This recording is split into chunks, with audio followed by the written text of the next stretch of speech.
First ஒரு backend developer ஆகிறதுக்கு உங்களுக்கு ஒரு ப்ரோக்ராமிங் லாங்குவேஜ் நல்லா தெரிஞ்சிருக்கணும். பாப்புலராக யூஸ் பண்ணுற ப்ரோக்ராமிங் லாங்குவேஜ் என்னெல்லாம் இருக்குதுன்னு பார்த்தோம்னா Java, Python, JavaScript and C sharp. So இதில் ஏதாவது ஒரு பாப்புலர் இல்லை உங்களுக்கு தெரிஞ்ச லாங்குவேஜை நீங்கள் சூஸ் பண்ணிக்கோங்க. ஸோ நீங்கள் அந்த லாங்குவேஜை சூஸ் பண்ணதுக்கப்புறம் அந்த லாங்குவேஜில் எல்லா பேசிக் கான்செப்ட்ஸ் இருக்கும். ஸோ அந்த கான்செப்ட்ஸை ஃபுல்லாக லேர்ன் பண்ண ஆரம்பிங்க. Some of the basic concepts நான் சொல்கிறேன். வேரியபிள்ஸ் எப்படி யூஸ் பண்ணணுன்றதை பார்த்துக்கோங்க. அடுத்தது இன்புட் அவுட்புட் எப்படி ஹேண்டில் பண்ணுறதுன்னு பார்த்துக்கோங்க. கண்டிஷனல் ஸ்டேட்மெண்ட்ஸ் எப்படி யூஸ் பண்ணணும், லூப்பிங் ஸ்டேட்மெண்ட் யூஸ் பண்ணுறது, எப்படி ஒரு ஃபங்க்ஷனை யூஸ் பண்ணுறது, அதுக்கப்புறம் எப்படி ஒரு ஆப்டிமைஸ்டான ஒரு கோடை எழுதுறது, இந்த மாதிரி விஷயங்களை ஃபுல்லாகவே ஃபஸ்ட்டு நீங்கள் லேர்ன் பண்ணிக்கோங்க. ஸோ ஒன்ஸ் இதெல்லாம் லேர்ன் பண்ணிட்டீங்க அப்படின்னா அதை வச்சு நீங்கள் மல்டிபிள் ப்ராப்ளம்ஸை சால்வ் பண்ண பழகுங்க. ஸோ இதனால் நீங்கள் வந்து அந்த லாங்குவேஜில் நீங்கள் நல்லா ஃபெமிலியர் ஆயிடுவீங்க. ஸோ நெக்ஸ்ட்டு ஸ்டெப் என்னென்னா நீங்கள் ஒரு ப்ராப்பரான ஒரு ஃப்ரேம் ஒர்க்கை சூஸ் பண்ணணும். ஒவ்வொரு ப்ரோக்ராமிங் லாங்குவேஜும் ஒவ்வொரு ஃப்ரேம் ஒர்க்கை யூஸ் பண்ணணும். ஸோ இப்போ இந்த ஃப்ரேம் ஒர்க்னால் என்ன அப்படின்னு நீங்கள் பார்த்தீங்கன்னா, நம்ம யூஸ்வலாக ஒரு கிளைண்ட்டு சர்வர் ஆர்கிடெக்சரில் தான் ஒர்க் பண்ணுவோம். ஒரு வெப் டெவலப்மெண்ட்டில் கிளைண்ட் வந்து ஒரு டேட்டாவை சர்வர்கிட்ட வந்து ரெக்வஸ்ட் பண்ணும். ஸோ அப்போ ஒரு ரெக்வஸ்ட் மேக் பண்ணும்.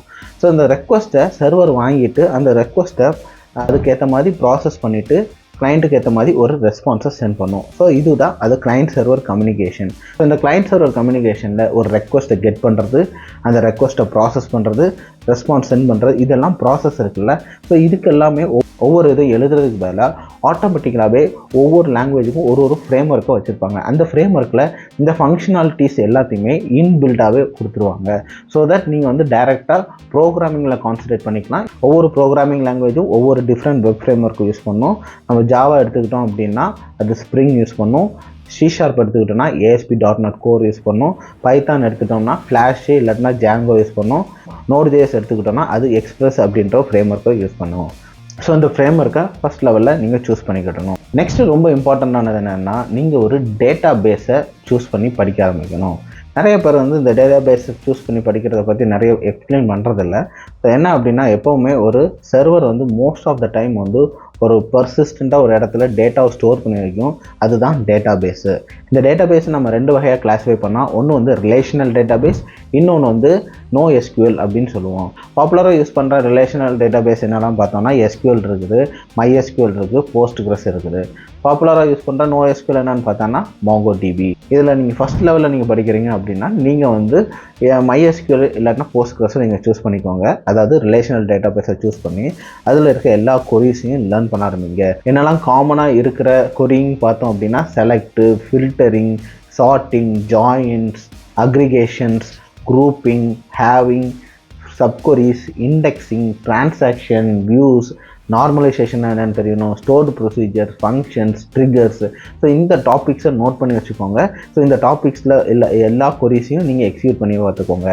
ஒய்? பிகாஸ் எப்படி பார்த்தாலும் நீங்கள் ஒரு ஃப்ரெஷராக இருந்தாலும் சரி, எக்ஸ்பீரியன்ஸ்டாக இருந்தாலும் சரி, கண்டிப்பாக உங்களுக்கு வந்து SQL ரிலேட்டடான கொஷின் கண்டிப்பாக வரும். If you are going to be a backend developer.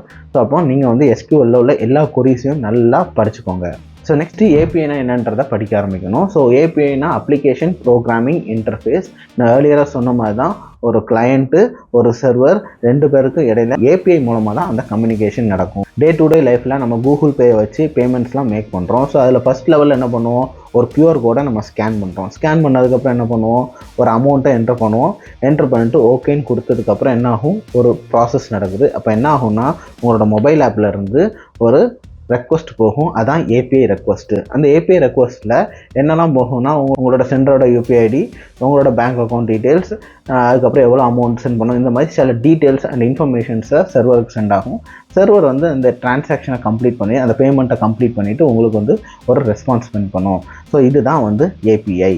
Okay. So அந்த APIனா என்ன, எப்படி ஒரு APIயை உங்களோட வெப் ஃப்ரேம்வொர்க் வச்சு கிரியேட் பண்ணணும் அப்படின்றத நீங்கள் செக் பண்ண ஆரம்பிக்கணும். அடுத்தது ரவுட்டிங் அப்படின்றதையும் நீங்கள் பார்த்துக்கோங்க. ஸோ ரவுட்டிங்னா ஒன்றும் இல்லை, ஒரு சர்வர் வந்து ஒரே ஒரு API கால் மட்டும் ஹேண்டில் பண்ணாது, அது வந்து மல்டிபிள் API கால்ஸை வந்து ஹேண்டில் பண்ணும். ஸோ அப்போ நம்ம மல்டிபிள் API கால்ஸை க்ரியேட் பண்ணுறதுக்கு தான் ரவுட்டிங் அப்படின்ற ஒரு கான்செப்ட் இருக்குது. ஸோ அதையும் நீங்கள் லேர்ன் பண்ண வேண்டியிருக்கும். நெக்ஸ்ட்டு நீங்கள் ORM அப்படின்றதுனா என்னன்றது தெரிஞ்சுக்கணும். ஓஆர்எம்னா என்னென்னா ஆப்ஜெக்ட் ரிலேஷனல் மேப்பிங். ஸோ இந்த ஓஆர்எம் வச்சு நீங்கள் என்ன பண்ணலாம்னா டைரெக்டாக டேட்டா பேஸ் கூட கனெக்ட் பண்ணி அந்த create, read operation, right operation, update operation, delete operation, இந்த எல்லா ஆப்ரேஷன்ஸும் நீங்களே பண்ணிடலாம். இதோட ஸ்பெஷாலிட்டி என்னென்னா நீங்கள் ராவாக எந்த கொரியும் நீங்கள் எழுத வேண்டாம். ஆட்டோமேட்டிக்கலாகவே அதுவாகவே கொரியை ஃபார்ம் பண்ணி உங்களுக்கு வந்து ஆட்டோமேட்டிக்கலாகவே எக்ஸிக்யூட் பண்ணி உங்களுக்கு ரிசல்ட்டை தந்துடும். ஸோ இதுதான் ஓஆர்எம்மோட பர்பஸ்ஸு. ஒவ்வொரு ஃப்ரேம்வொர்க்கும் ஒரு ஓஆர்எம்மை ஸ்பெஷலாக யூஸ் பண்ணும். ஸோ எக்ஸாம்பிளுக்கு நீங்கள் வந்து ஜாவா எடுத்துக்கிட்டிங்கன்னா அது ஹைபர்நேட் யூஸ் பண்ணும். Node.js எடுத்துக்கிட்டிங்கன்னா அது வந்து சீக்குவலைஸ் யூஸ் பண்ணும். MongoDB கூட கனெக்ட் பண்ணணும்னா மாங்கூஸ் யூஸ் பண்ணும். .NET நீங்கள் எடுத்துக்கிட்டிங்க அப்படின்னா அது வந்து என்டிட்டி ஃப்ரேம்வொர்க் இருக்கும், டேப்பர் இருக்கும். ஸோ இப்போ ஒவ்வொரு ப்ரோக்ராமிங் லாங்குவேஜஸும் ஒவ்வொரு டிஃப்ரெண்ட் ஓஆர்எம்மை யூஸ் பண்ணும். ஸோ அந்த ஓஆர்எம்மோட ஹெல்ப்னால என்ன அட்வான்டேஜ்னு பார்த்துட்டிங்கன்னா நீங்கள் வந்து ஒவ்வொரு டைமும் இந்த ரா கொரி எழுத வேண்டாம். உங்களோட டெவலப்மெண்ட் வந்து ஈஸியாக ஃபாஸ்ட்டாக முடிக்கிறதுக்காக இந்த ஓஆர்எம்மை க்ரியேட் பண்ணாங்க. ஸோ இந்த ஓஆர்எம்மை எப்படி யூஸ் பண்ணணுன்றதையும் நீங்கள் படிச்சிருக்கணும். நெக்ஸ்ட்டு ரொம்ப இம்பார்ட்டண்ட்டான கான்செப்ட் ஆத்தென்டிகேஷன் அண்ட் ஆத்தரைசேஷன் அப்படின்னா என்னன்றதையும் படிச்சுக்கிட்டு அதை உங்களோட ஏபிஐல இன்டெகிரேட் பண்ண உங்களுக்கு தெரியணும்.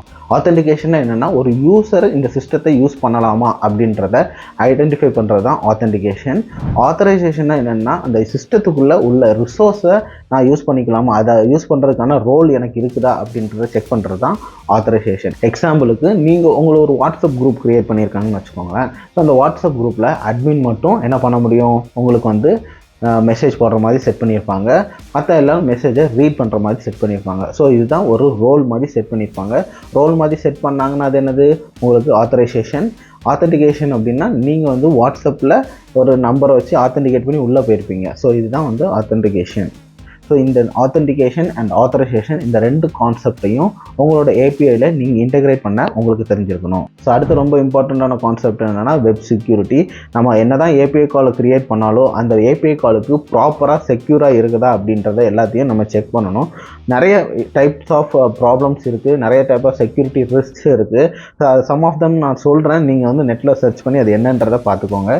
ஏன்னா ஒவ்வொன்றும் ஒரு தனித்தனி டாப்பிக்கு. ஸோ நான் அதை இந்த ஒரு வீடியோ வந்து ரொம்ப லென்த்தியாக இருன்றதுக்காக நான் அதை கட் ஷார்ட் பண்ணுறேன். என்னெல்லாம் செக்யூரிட்டி ப்ராப்ளம்ஸ்லாம் நீங்கள் பார்க்கணும் அப்படின்னா எஸ்கியூஎல் இன்ஜெக்ஷன், அடுத்து cross site scripting, cross site request forgery, request pooling, இந்த மாதிரி மல்டிபிள் டேர்ம்ஸ் இருக்குது. ஸோ இந்த எல்லாத்தையும் நீங்கள் வந்து கொஞ்சம் சர்ச் பண்ணி அது எப்படி உங்களோட ஏபிஐ கால் செய்ய முடியுதுன்றதை செக் பண்ணிக்கோங்க. ஸோ நெக்ஸ்ட் டாபிக் என்னென்னா கேச்சிங். ஸோ கேச்சிங்னா என்னென்னா எப்போவுமே நமக்கு வந்து ஃப்ரீக்வெண்ட்டாக சில டேட்டாஸ் தேவைப்படும். அந்த ஃப்ரீக்வெண்ட்டாக ஆக்சஸ் பண்ணுற டேட்டா எப்போவுமே உங்களுக்கு வந்து சேஞ்சே ஆகலை அப்படின்னா நீங்கள் என்ன பண்ணலாம்னா அந்த டேட்டாவை ஒரு இடத்துல கேட்ச் பண்ணி வச்சுருக்கலாம். ஸோ கேட்ச் பண்ணிட்டோம்னா நம்ம டேட்டா பேஸில் போய் அதை கொரி பண்ணி அந்த டேட்டாவை எடுக்கிறதுக்கு பதிலாக அந்த கேட்ச் ஸ்டோரேஜிலேருந்து அந்த டேட்டாவை நம்ம எடுத்துக்கிடலாம். ஓகே, பாப்புலராக யூஸ் பண்ணுற கேட்ச் ஸ்டோரேஜ் என்ன அப்படின்னா ரெட்டிஷ் அப்படின்றத யூஸ் பண்ணுவாங்க. ஸோ இதனால் என்ன ஆகும்னா உங்களோட அப்ளிகேஷனோட ஸ்பீட் வந்து ரொம்ப ஃபாஸ்ட்டாக இருக்கும். எப்போவுமே டேட்டா பேஸில் போய் கொரி பண்ணி டேட்டா எடுக்கிறதுக்கும் கேட்ச் ஸ்டோரேஜ்லேருந்து டேட்டாவை எடுக்கிறதுக்கும் ரொம்ப டிஃப்ரென்ஸ் இருக்குது. கேட்ச் ஸ்டோரேஜில் ரொம்ப ஃபாஸ்ட்டாக லோட் ஆகும். ஸோ அப்போ அந்த கேட்சிங்னா என்ன, அதை எப்படி நம்ம யூஸ் பண்ணணும் அப்படின்றதையும் நீங்கள் கொஞ்சம் படிச்சுக்கோங்க. ஸோ நெக்ஸ்ட் இம்பார்ட்டன்ட் டாபிக் என்னென்னா எரர் ஹேண்டிலிங். ரொம்ப இம்பார்ட்டண்ட்டுங்க. எப்போவுமே உங்களோட ஏபிஐ காலுக்கு ரெக்வஸ்ட் வந்து வேலிடாக வரும்ன்றதுலாம் கிடையாது. தேவையான டேட்டாவை கேட்பாங்க. சில இது வந்து ஹேக்கர் வந்து ரெக்வஸ்ட் பண்ணுவாங்க. கரெக்டான ப்ராப்பரான ஃபார்மேட்டில் உங்களோட ஏபிஐ கால் இருக்கணும். ஸோ எல்லாத்தையும் உங்களோட ஏபிஐ கால் ஹேண்டில் பண்ண தெரியணும். கரெக்டான வேலிடான ரெக்வஸ்ட் வந்தாலும் ஹேண்டில் பண்ண தெரியணும், தப்பான ரெக்வஸ்ட் வந்தாலும் ஹேண்டில் பண்ண தெரியணும். உங்களோட கோடிங்கில் சப்போஸ் உங்களோட டேட்டா பேஸ் ஃபெயிலியர் ஆகி நின்றுடுச்சுன்னா நீங்கள் டேட்டா பேஸை கொரி பண்ணும்போது அது வந்து ரெஸ்பாண்ட் பண்ணாது. ஸோ அப்போ எரர் அடிக்கும். ஸோ அந்த எரரை நம்ம ஹேண்டில் பண்ணிவிட்டு நம்ம வந்து கிளைண்ட்டுக்கு என்ன ரெஸ்பாண்ட் பண்ணணும், சர்வர் டவுனாக இருக்குது, நீங்கள் லேட்டராக கொஞ்சம் நேரம் கழிச்சு ட்ரை பண்ணுங்கள் அப்படின்ற மாதிரி மெசேஜ்லாம் கொடுக்கணும். ஸோ இந்த மாதிரி எரர் எல்லாத்தையும் ப்ராப்பராக ஹேண்டில் பண்ணணும். ஸோ தட் உங்களோட அப்ளிகேஷன் வந்து 100% ரிலையபிளாக இருக்குதா அப்படின்றத செக் பண்ணணும். ஸோ பாப்புலராக நம்ம எரர் ஹேண்ட்லிங் என்ன யூஸ் பண்ணுவோம், ட்ரை கேட்ச் பிளாக் யூஸ் பண்ணுவோம். ஸோ இந்த ட்ரை கேட்ச் பிளாக் எல்லாத்தையும் எப்படி யூஸ் பண்ணி எப்படி உங்களோட ஏபிஐ காலை ஸ்டேபிளாக சர்வ் பண்ண முடியுமோ அப்படின்றத செக் பண்ணிக்கோங்க. ஸோ நெக்ஸ்ட் வந்து டெஸ்டிங். ஸோ நீங்கள் செஞ்ச ஏபிஐ கால் ஒழுங்காக ஒர்க் பண்ணுதா என்ன அப்படின்றதை நீங்கள் கொஞ்சம் செக் பண்ணிக்கோங்க. So most of the time postman அப்படின்றத ஒன்று வச்சுட்டு கரெக்டான இன்புட் கொடுப்பாங்க, தப்பான இன்புட் கொடுப்பாங்க. எப்படி கரெக்டாக உங்களோட ஏபிஐ கால் ஒர்க் பண்ணுதா அப்படின்றதை செக் பண்ணுவாங்க. அது ஒன் டைப் ஆஃப் டெஸ்டிங். அடுத்தது யூனிட் டெஸ்டிங்னு ஒன்று இருக்குது. ஸோ அந்த யூனிட் டெஸ்டிங் என்ன பண்ணணும்னா நீங்கள் எழுதின கோடையே அந்த கோடு வந்து செக் பண்ணும், ஒழுங்காக ஒர்க் ஆகாதா, கரெக்டான இன்புட் கொடுப்பாங்க, தப்பான இன்புட் கொடுத்து ஆட்டோமேட்டிக்கலாக அதை டெஸ்ட் பண்ணி உங்களோட கோடு வந்து கரெக்டாக இருக்குதான்னு செக் பண்ணுறது தான் இந்த யூனிட் டெஸ்டிங். ஸோ அந்த கான்செப்டையும் நீங்கள் லேர்ன் பண்ண வேண்டியிருக்கும். ஸோ இதெல்லாம் லேர்ன் பண்ணி முடிச்சதுக்கப்புறம் வெர்ஷன் கண்ட்ரோலிங்கை நீங்கள் லேர்ன் பண்ண வேண்டியிருக்கும். ஸோ வெர்ஷன் கண்ட்ரோலிங்க்கு பாப்புலராக யூஸ் பண்ணுறது வந்து Git and Gitlab யூஸ் பண்ணுவாங்க. ஸோ Git and Gitlabனா என்னென்னா, உங்களோட கோடை வந்து நீங்கள் மட்டுமே ஒர்க் பண்ண மாட்டீங்க. ஒரு கம்பெனிக்கு போனீங்கன்னா மோஸ்ட் ஆஃப் த டைம் அது ஒரு ரெப்பாசிட்டரின்னு ஒன்று சொல்லுவாங்க. அந்த இடத்துல உங்களோட கோடு ஸ்டோர் ஆகிருக்கும். ஸோ மல்டிபிள் பர்சன்ஸ் அந்த கோடை வந்து யூஸ் பண்ணி அவங்க ஒர்க் பண்ணிவிட்டு அவங்க முடிச்சதுக்கப்புறம் அதே இடத்துல கோடை கமிட் பண்ணி வச்சுருவாங்க. ஸோ அப்போ அந்த Git and Gitlab உள்ள கமெண்ட்ஸையும் நீங்கள் லேர்ன் பண்ணியிருக்கணும். ஸோ ஐ திங்க் நான் மோஸ்ட் இம்பார்ட்டன்ட் கான்செப்ட்ஸ் எல்லாத்தையும் நான் கவர் பண்ணிட்டேன். இது போகவும் சில கான்செப்ட்ஸ் இருக்குது, நான் அதை உங்களுக்கு வந்து சொல்கிறேன். நீங்கள் வேணால் இன்னும் லேர்ன் பண்ணணும், இன்னும் அதிகமாக லேர்ன் பண்ணணும் அப்படின்னா அதையும் கொஞ்சம் நீங்கள் ரிசர்ச் பண்ணி படிச்சுக்கலாம். ஸோ அது என்னலான்னா continuous integration and continuous deployment, monitoring and logging, scalability and performance optimisation, cloud services அப்படின்னா நமக்கு வந்து AWS, அஷ்யூரு அப்படிலாம் இருக்குல்ல. ஸோ அதுதான் சொல்கிறேன். அடுத்தது மைக்ரோ சர்வீசஸ். ஸோ நீங்கள் முதல்ல நான் சொன்ன எல்லா இம்பார்ட்டன்ட் டாபிக்ஸும் படித்து முடிச்சிட்டிங்கன்னா இதையும் கொஞ்சம் ரிசர்ச் பண்ணி நீங்கள் படிச்சிங்கன்னா கம்ப்ளீட் பேக்கெண்ட் டெவலப்பராக நீங்கள் ஆகலாம். சொன்ன இந்த கான்செப்ட்ஸ் எல்லாம் நீங்கள் லேர்ன் பண்ணீங்க அப்படின்னா எந்த இன்டர்வியூவும் நீங்கள் கிளியர் பண்ணிடலாம், ஈஸியாக எந்த கம்பெனிலையும் சர்வை பண்ணிடலாம். ஸோ இந்த வீடியோ உங்களுக்கு பிடிச்சிருந்துச்சுன்னா இந்த வீடியோவுக்கு ஒரு லைக் போட்டுட்டு உங்கள் ஃப்ரெண்ட்ஸ் யாருக்காவது இது யூஸ் ஆகும் அப்படின்னா அவங்களுக்கு ஷேர் பண்ணி விட்டுருங்க. நீங்கள் ஃபஸ்ட்டு இந்த சேனலுக்கு வந்திருக்கீங்கன்னா இந்த சேனலுக்கு சப்ஸ்கிரைப் பண்ணிக்கோங்க. இது போக உங்களுக்கு ஏதாவது டவுட்ஸ் இருந்துச்சு, உங்களுக்கு ஏதாவது கான்செப்ட்ஸ் எக்ஸ்பிளைன் பண்ணணும் அப்படின்னா நீங்கள் கமெண்ட்ஸில் போடுங்க. நான் வந்து அந்த கான்செப்டை எனக்கு தெரிஞ்சிச்சுன்னா உங்களுக்கு வந்து அதை எக்ஸ்பிளைன் பண்ணுறேன். நம்ம இன்னொரு வீடியோவில் பார்க்கலாம். தேங்க்யூ.